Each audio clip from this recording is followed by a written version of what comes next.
Assalamualaikum warahmatullahi wabarakatuh. Salam sejahtera bagi kita semuanya.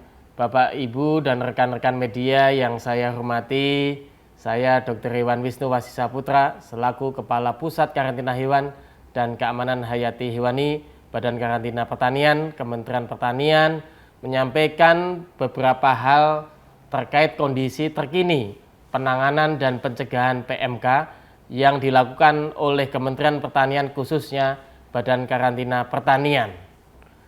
Badan Karantina Pertanian memiliki tugas pokok dan fungsi sesuai dengan amanah Undang-Undang Nomor 21 Tahun 2019 untuk mencegah masuk dan keluar serta tersebarnya hama dan penyakit hewan dan tumbuhan, serta pengawasan dan pengendalian terhadap keamanan pangan, mutu pangan, keamanan pakan, mutu pakan asal pertanian, baik ekspor, impor maupun antar area di dalam wilayah NKRI.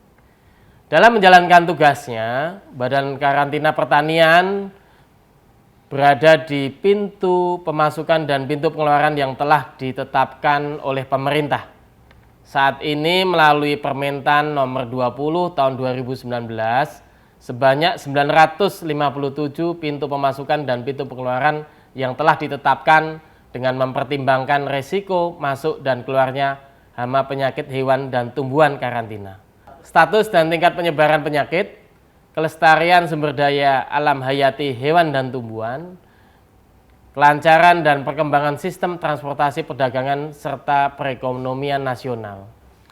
Bapak, Ibu, dan rekan-rekan media yang berbahagia, dalam situasi wabah PMK yang saat ini sama-sama kita hadapi sesuai dengan amanah Undang-Undang Perkarantinaan yang berlaku, Karantina Pertanian melakukan pemeriksaan kesehatan ternak di pintu pengeluaran dan pintu pemasukan resmi. Hal ini adalah bandara, pelabuhan laut, pelabuhan sungai, dan pos lintas batas, serta instalasi karantina hewan milik pemerintah maupun pihak lain dan di atas alat angkut. Pemeriksaan kesehatan yang dilakukan antara lain adalah pemeriksaan klinis hewan, pemeriksaan fisik, dokumen persyaratan seperti surat keterangan kesehatan hewan atau SKKH, surat hasil pemeriksaan laboratorium, dan dokumen lainnya yang dipersyaratkan. Kemudian Karantina Pertanian melakukan pengamatan hewan atau ternak dalam masa karantina selama 14 hari di instalasi karantina hewan di pintu pengeluaran.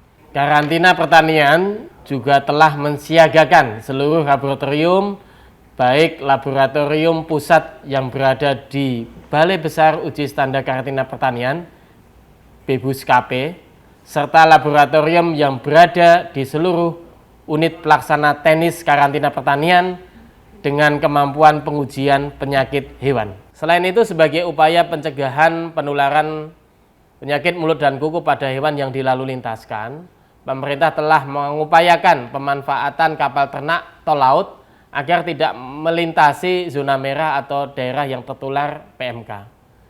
Rekan-rekan media yang berbahagia, sebagaimana kita ketahui bersama, Indonesia sebagai negara kepulauan dengan jumlah 16.771 pulau, kita memiliki garis pantai sepanjang 99.083 km yang merupakan garis pantai terpanjang di dunia. Sehingga dengan kondisi ini menyebabkan adanya potensi pintu pemasukan yang ilegal atau tidak resmi. Saat ini Karantina Pertanian dengan SDM, sarana dan prasarana serta infrastruktur yang ada bekerjasama dengan aparat keamanan TNI Polri, pemerintah daerah, instansi terkait, bea cukai, imigrasi, dan security, serta partisipasi aktif masyarakat terus berupaya maksimal dalam melakukan melindungi dan menjaga sumber daya alam hayati yang dimiliki oleh Indonesia.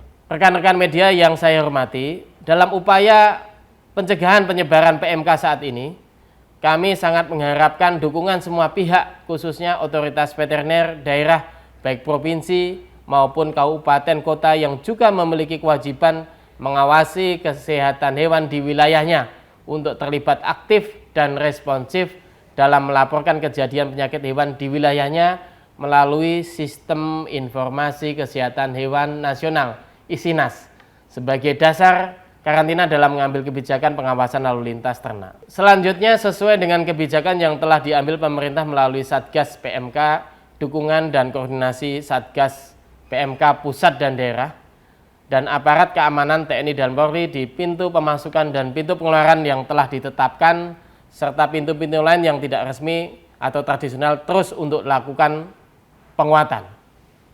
Kemudian rekan-rekan media yang kami hormati, menjawab isu spesifik dari media dapat kami sampaikan sebagai berikut. Yang pertama adalah sebelum kejadian PMK di tahun 2022, Indonesia masih tercatat sebagai negara bebas PMK tanpa vaksinasi yang diakui Lembaga Kesehatan Hewan Dunia, World Organization for Animal Health.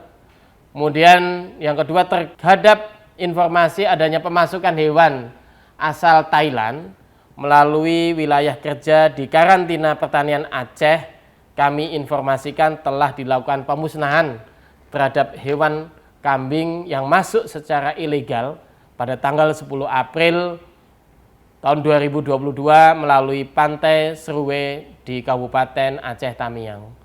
Kemudian yang ketiga, pemerintah telah menetapkan wilayah garis pantai Timur Sumatera sebagai zona rawan 1 penyelundupan, dan untuk telah dilakukan penguatan pengawasan bersama antara TNI, Polri, Bea Cukai, pemerintah daerah, dan karantina pertanian. Sebagai informasi, pengawasan lalu lintas ternak melalui jalur rute darat atau checkpoint, pemeriksaan kesehatan hewan dalam satu pulau adalah menjadi tanggung jawab pemerintah daerah, khususnya otoritas veteriner daerah. Kemudian yang kelima, kami tegaskan bahwa Badan Karantina Pertanian bersama Direktorat Jenderal Peternakan dan Kesehatan Hewan Ditjen PKH telah melakukan respon cepat dan terukur dalam penanganan PMK melalui penerbitan beberapa Kementan, surat edaran, dan pedoman pelaksanaan pengawasan ternak sesaat sejak ditemukan kasus PMK pertama kali. Kemudian keenam, kami menghimbau kepada pelaku usaha di bidang perdagangan hewan dan ternak baik di dalam negeri ataupun luar negeri untuk melaporkan ke kantor karantina pertanian terdekat apabila melalu lintaskan baik ekspor atau impor atau antar area untuk menjamin kesehatan hewan tersebut dan tidak merugikan masyarakat khususnya peternak akibat masuk atau tersebarnya penyakit hewan ke wilayah Indonesia. Demikian hal ini kami sampaikan. Terima kasih atas perhatian rekan-rekan media semuanya. Salam sehat dan salam semangat. Billahi taufik wal hidayah. Assalamualaikum warahmatullahi wabarakatuh.